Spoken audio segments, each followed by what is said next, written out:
c'est beau. Alors la guerre des masques, ça continue. Hein. Oh putain, on m'a envoyé une vidéo ce matin, Richard Martineau, un pseudo-journaliste québécois que j'ai eu l'occasion de croiser hein, dans une autre vie. Hein.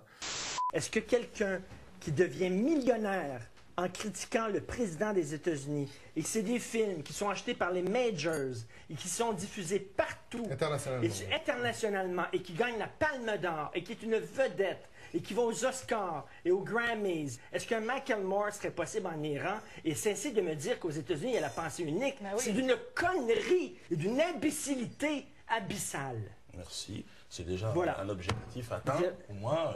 Michael Moore serait possible en Iran. Est-ce que Michael Moore serait possible en Iran? Laissez-moi répondre oui avec ou non? mes mots et comme j'ai envie de le faire.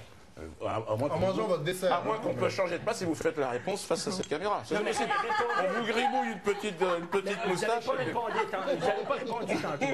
Non mais j'ai l'impression que vous voulez parler tout seul. Laissez-moi au moins vous répondre. Et disons qu'avec les années, il ne s'est pas amélioré. Oh putain. Un cuistre, lâche, pleutre, à la solde de sa hiérarchie, tu sais. Aucun panache, aucun courage. Un prototype, tu sais, de la petite pute de rédaction sans talent qui s'est imposée en suçant des bites toute sa vie. Cet Olibrius se fait donc aujourd'hui le porte-voix au Québec de la propagande anti-chinoise. Pitoyable. Il dit « Hey, Katso, les Chinois, ben, écoute, nous ont menti, là. Nous, on n'a pas dit à tout ce que la vérité impose, là. Quand l'épidémie d'un coronavirus là, a commencé, eh bien, ils n'ont rien dit, les Chinois, les fous de citron, là.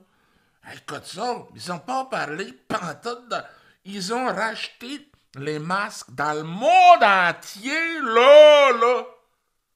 Ils n'ont pas dit. Et quand ils ont tous racheté les masques, là, ils ont dit, ouais, il y en a le coronavirus. Mais écoute donc, puis ils se sont mis à nous vendre nos masques qu'on l'avait vendu. Mais ils coûtent plus cher, tu sais. C'est pas correct, là. C'est pas correct, Martineau. Comme si les Nord-Américains et les Canadiens avaient des leçons de morale à donner aux Chinois et au monde entier, putain. Va te faire enculer, Martineau. Faut-il être bête à ce point-là pour limiter les enjeux de la pandémie à une arnaque chinoise sur les masques? Putain. Non, qu'est-ce que tu peux être con. Puis alors, attends, à la fin, tu l'entends, les Chinois, c'est eux, ils ont fait ça, ils auraient arnaqué. Moi, j'ai envie, tu sais, quand je vois Martineau, j'ai envie de m'engager dans le Parti communiste chinois. Toi. Alors, pas par plaisir, hein, mais c'est juste par légitime défense. Je me dis, c'est pas possible. Si l'Amérique du Nord, ça se résume à ça... Franchement, Martineau, t'es la honte du Québec. Amis québécois, boycottez Martineau, son journal, ses émissions, c'est une honte. Hein.